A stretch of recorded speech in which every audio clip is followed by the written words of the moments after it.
Bonsoir à tous, bienvenue sur Monaco Info pour votre édition du week-end. Voici les titres de ce samedi 6 août. Monaco célèbre la Saint-Roman avec Sainte-Dévote. Il est l'autre saint patron de la principauté. D'où vient cette tradition et qui était Saint-Roman? Marc Marchisio, secrétaire général du comité des fêtes de la Saint-Roman, nous éclairera à ce sujet. Alors que l'AS Monaco a débuté officiellement sa saison, les filles de l'AS Monaco football féminin ont repris le chemin des terrains cette semaine avec leur nouvel entraîneur, Laurent Banide. Nous y étions. Puis nous recevrons Julie Franchguera, la sociétaire de l'AS Monaco Haltérophilie et Force Athlétique vient tout juste d'être sacrée vice-championne d'Europe de développé couché à Budapest. Elle partagera son ressenti sur notre antenne. Et à la fin de ce JT, nous vous proposerons une visite guidée de l'exposition Newton Riviera qui se tient actuellement à la Villa Saubert. Le 9 août, nous célébrerons la Saint-Roman. Les Monégasques et ceux qui portent une attention particulière à l'histoire de la principauté savent que Saint-Roman est une fête particulière pour Monaco. Oui, mais pourquoi? Nous sommes justement avec le secrétaire général du comité des fêtes de la Saint-Roman pour en parler. Bonsoir Marc Marchisio. Bonsoir madame. Tout d'abord, à quoi correspond cette fête de la Saint-Roman? Oh là là, c'est une fête qui a plus de 154 ans. Et qui, au tout début, était dans le quartier de Saint-Roman, puis est revenu sur Monaco-Ville, parce qu'à l'époque, le casino était créé, donc c'était plus pour distraire les clients du casino. Et puis c'est devenu une fête populaire sur le Rocher. Et une question en amène une autre, mais qui était Saint-Roman? Alors Saint-Roman, c'est un pâtre romain, qui s'est rallié au christianisme et qui du coup, les Romains l'ont tué, l'ont martyrisé, voilà, je cherchais le terme.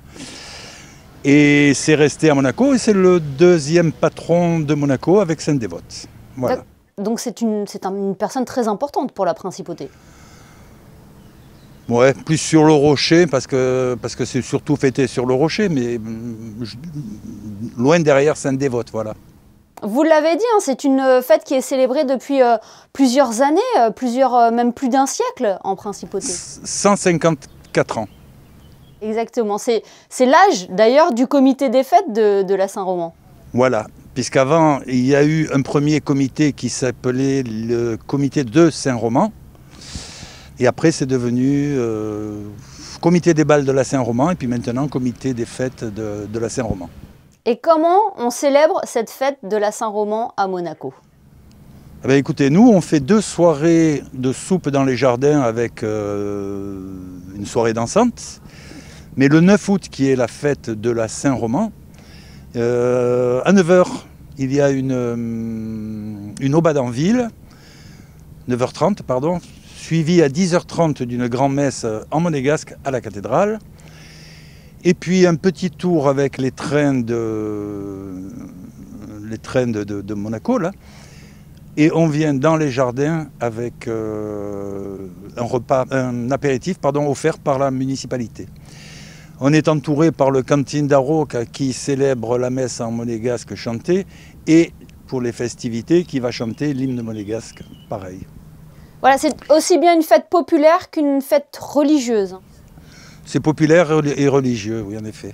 On a l'impression aussi que c'est une fête qui est chevillée au cœur des Monégasques. C'est le cas? C'est ce que vous ressentez aussi? Disons au cœur du Rocher sûrement, bien que les festivités sont ouvertes à tout le monde, pas forcément aux Monégasques et pas forcément aux habitants du Rocher. Mais ça reste un moment convivial et de partage qui renforce l'identité monégasque.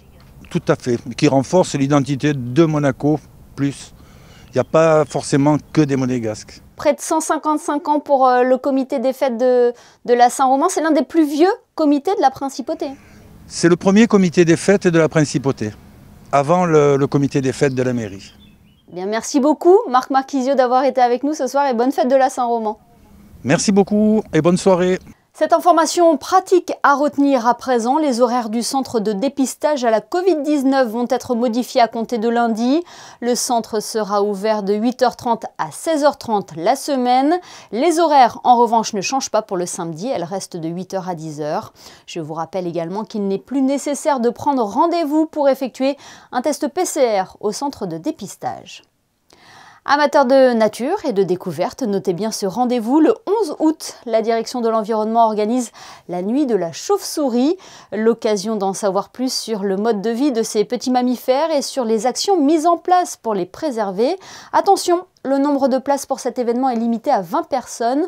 Pour tout renseignement ou inscription, envoyez un mail à environnement@gouv.mc. Du sport à présent et du football, l'Euro féminin s'est clôturé dimanche dernier par la victoire de l'Angleterre sur ses terres. L'événement a signé des records de fréquentation. La finale a par exemple attiré plus de 87 000 spectateurs, preuve du réel engouement autour du ballon rond. À Monaco, un projet ambitieux est en train de se mettre en place. Plus de détails dans ce reportage de Frédéric Elion sur des images d'Alexandra Marangoni. 22 matchs, 22 victoires, 101 buts marqués, 6 seulement encaissés. Les chiffres parlent d'eux-mêmes. L'AS Monaco Football Féminin a réalisé une saison exceptionnelle lors de l'exercice précédent. Les Monégasques ont juste manqué la dernière marche et s'étaient inclinés face à Toulouse lors du barrage d'accession à la D2. Les filles ont retrouvé les terrains depuis lundi. À Blozasque, une séance par jour. Avec aux manettes un nouveau coach, Laurent Banide, qui succède à Stéphane Guigaud, parti à Soyaux. Il y a une grande qualité de travail, beaucoup de sérieux et je suis très surpris par le niveau technique, donc c'est très intéressant et chaque jour j'apprends beaucoup. J'apprends en les regardant jouer au football, j'apprends à gérer et à manager les filles. C'est très intéressant. À travers Jérôme de Bontin et les Américains qui nous aident, nous avons réussi à persuader Laurent de venir vivre cette aventure, j'espère pour plusieurs années. C'est un peu le fer de lance de notre projet. Il a pris avec lui Christophe Almeras qui a travaillé plein d'années au centre de formation parce qu'on lui demande deux choses à Laurent, de monter le plus tôt possible et de faire de la formation, voilà, de faire progresser les filles. Le groupe est composé de 22 joueuses, plusieurs recrues ont déjà rejoint l'équipe, certaines ont connu la D2 voire la D1 et viennent encadrer un groupe très jeune, pétri de talent et ambitieux. J'ai joué à l'Olympique de Marseille en D2, j'ai fait 3 ans à Soyaux. Tout le monde m'a très bien accueilli, je suis très contente, c'est très jovial, ça bosse, c'est très bien et il y a vraiment une bonne entente malgré qu'on soit nouvelle et le groupe vit bien. On a repris depuis lundi, là, donc c'est notre 4e entraînement. Je pense que pour le groupe, dans sa globalité, ça se passe plutôt bien. Moi, physiquement, après, on a eu 1 mois et quelques de récup, donc ça a été assez court. Donc non, pour le moment, ça se passe bien. On retouche un peu le ballon de temps en temps, et ça fait du bien. Ça fait du bien de reprendre. L'objectif, c'est de monter, bien entendu. On voudrait arriver à avoir un club en première division dans les années à venir. Ça sera très difficile. Mais on a beaucoup d'ambition et on a à cœur de travailler beaucoup pour arriver au but. Avec la refonte des championnats, l'objectif cette saison sera de monter en D3, premier match officiel de la saison, début septembre. On reste dans le ballon rond avec cette initiative de l'AS Monaco. Le club de la Principauté lance le programme Les Ruches Rouges et Blanches. Tous les 10 buts inscrits en Ligue 1 par Wissam Ben Yedder ou ses coéquipiers. L'AS Monaco financera la création d'une ruche d'abeilles en Principauté. Objectif, sensibiliser et agir en faveur de la biodiversité. En basket, le capitaine Léo Westermann quitte la Roca Team. Le meneur français s'est engagé avec le club d'Obradoiro et retrouve ainsi le championnat espagnol. Bonne route à lui. Saluons à présent la performance de Julie Franche-Guerra. La sociétaire de l'AS Monaco Haltérophilie et Force Athlétique est devenue jeudi vice-championne d'Europe de développé couché à Budapest. Elle nous fait le plaisir d'être avec nous ce soir. Bonsoir Julie Franche-Guerra. Bonsoir. Félicitations pour votre performance. Qu'est-ce qu'elle représente pour vous, Merci. cette médaille ?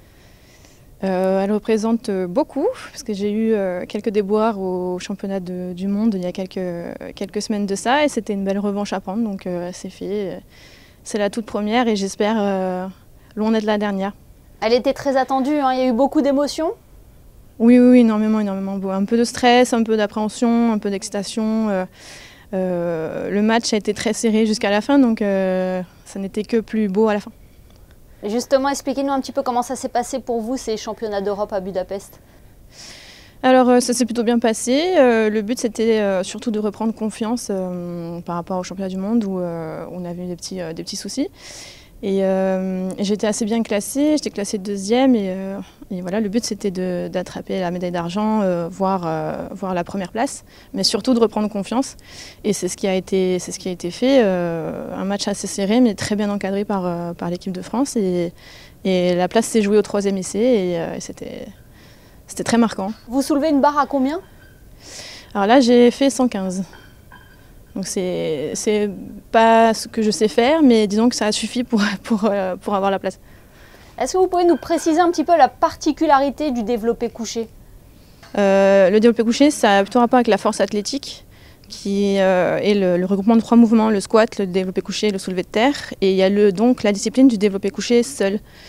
Et donc vous avez 3 essais pour soulever la barre la plus lourde. Et comment on se prépare à ces grandes échéances? Quel est votre rythme d'entraînement? Alors là, je m'entraîne entre 5 et 6 fois par semaine, autour de 2-3 heures le temps de l'entraînement. Donc je cumule deux activités, j'ai 2 travails. Et une fois que j'ai terminé le premier travail, je viens m'entraîner à la salle le soir et après je rentre chez moi. Et il y a tout un système de coaching. J'ai la chance d'être coachée par un coach qui est spécialiste en force athlétique, qui s'appelle Florent Blanc, et un coach de salle ici, Jean Canestrier. Donc je suis entourée de 2 personnes qui cadrent autant le mental que la nutrition, que la programmation. Je suis bien entourée, j'ai de la chance. Une chance qui donc vous amène jusqu'à ce titre de vice-championne d'Europe. Un mot sur la place de la femme dans ce sport qui, selon les idées reçues, serait plus masculin. Quel est votre avis sur la question ? En fait, je trouve ça dommage de devoir poser la question, dans le sens où pour moi il n'y a pas de question, je suis là. C'est ma seule réponse que je puisse donner, en fait, c'est homme-femme, je suis une personne qui est là et qui m'entraîne et qui soulève des poids et c'est pas une chance, c'est juste la normalité et c'est cool de voir des femmes s'entraîner dur autant que les hommes. À la salle, là on a autant de femmes que d'hommes, voire peut-être un plus de femmes, donc pour moi, il n'y a aucun problème, tout va bien quoi. Tout va bien. Et qui performe en plus. Et qui performe en plus, notamment en force athlétique également, en tout cas là l'équipe de France, pas forcément celle de Monaco, mais l'équipe de France est quand même première mondiale en ce moment, donc c'est... Que dire de plus quoi. Il y a ce qu'on essaye de faire et il y a ce qu'on fait, et je pense que ce qu'on fait est déjà super et c'est sur la bonne ligne quoi. Donc la porte est ouverte pour revenir faire de la force athlétique, homme, femme, peu importe. Tout le monde est sans problème. Ouais. Quels sont vos prochains objectifs à présent, Julie? Mon prochain objectif, ce serait d'être encore plus régulière dans ce que je fais, d'être plus dans la précision, de m'entraîner encore plus dur et évidemment d'arriver à perdurer dans le haut niveau et avoir les médailles d'or quoi. La prochaine grande compétition pour vous, c'est quand? Grande compétition, Alors maintenant mes idéaux sont un peu plus hauts, donc pour moi les grandes compétitions c'est les championnats du monde, donc les prochains championnats du monde en ce qui me concerne le développé couché c'est dans 7-8 mois je pense, en Afrique du Sud, mais il reste encore les qualifications, j'aimerais être encore championne de France, encore avoir des records de France, augmenter mon total, en fait c'est un global, Comme tout sportif de haut niveau maintenant. Merci infiniment Julie et encore félicitations. Merci à vous. Hier, nous recevions le directeur du pôle tourisme de Valberg. Nous avions évoqué avec lui le succès de la destination montagne pour les vacances d'été. Il faut dire que l'altitude n'est pas si loin que cela du littoral. Cela nous a amené à vous poser cette question. Êtes-vous plutôt mer ou montagne? Réponse au micro de Christina Tomel. Je préfère la montagne parce que c'est mieux pour faire du sport et il est fait plus frais. Moi, je préfère la mer parce que la montagne aussi, mais bon. Tu te baignes, tu te rafraîchis, ça fait du bien. La chaleur qu'il y a, c'est impressionnant cette année. Montagne parce qu'on peut jouer dans l'herbe, jouer au foot dans l'herbe, on peut avoir un quoi d'aller dans la montagne, on peut aller faire une balade en vélo, on peut aller se balader. Je suis mer parce que j'ai toujours habité dans le sud.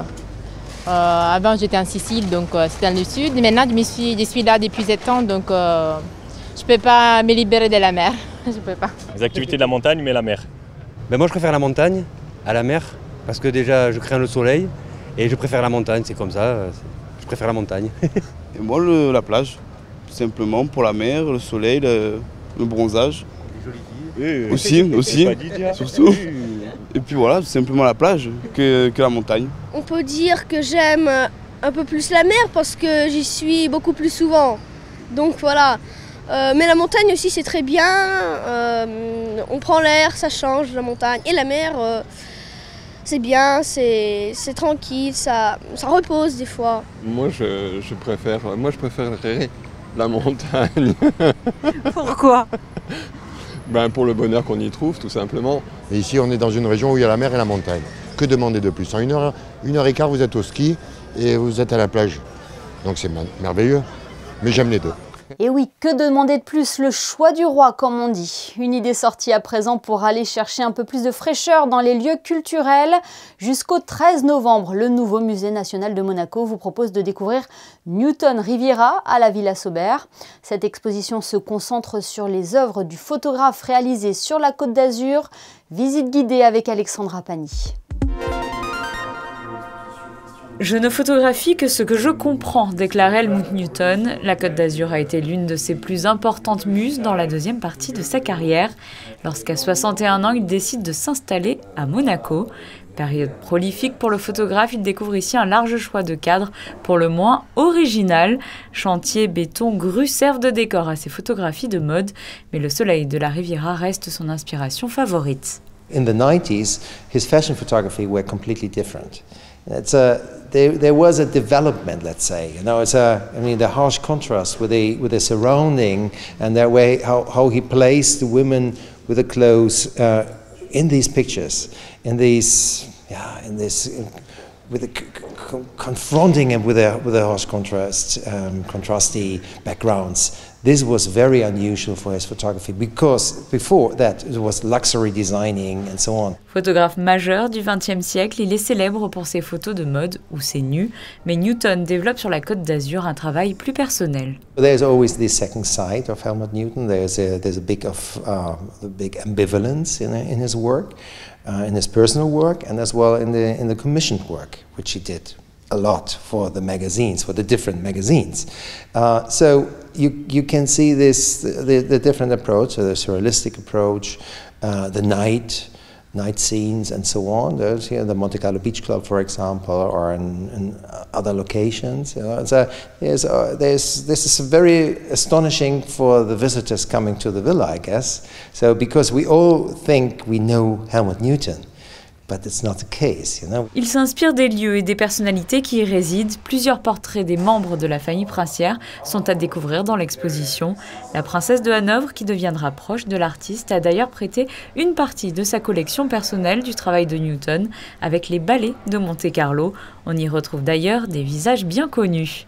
L'ensemble des 280 photographies présentes dans l'exposition sont à découvrir également dans un catalogue réalisé pour l'occasion, avec certains clichés très rarement présentés au grand public. Et sachez que le 11 août prochain, le NMNM propose une nocturne à la Villa Sobert de 19h à 21h pour découvrir justement cette exposition. L'entrée sera gratuite ce soir-là. Rejoignons Frédéric Elion pour les prévisions météo. Quelle est la tendance pour la journée de demain, Frédéric ? Si la matinée sera conforme aux précédentes avec du soleil et de la chaleur très tôt dans la journée, une dégradation est prévue dans l'après-midi avec des nuages et des risques d'averses. Le temps sera lourd et les températures seront comprises entre 25 et 31 degrés. Dimanche 7 août, bonne fête au Gaétan. Oui, des températures toujours aussi élevées. Pensez à bien vous hydrater. Ce journal est à présent terminé. Merci de nous avoir suivis. Nous vous emmenions tout à l'heure à la découverte de l'exposition Newton Riviera. Place à une autre exposition du NMNM avec nos photos de fin de JT. Christian Bérard, excentrique bébé, à découvrir jusqu'au 16 octobre à la Villa Paloma. Photo signée Mickaël. Allez-y, passez une excellente soirée et à demain pour le best-of de la semaine.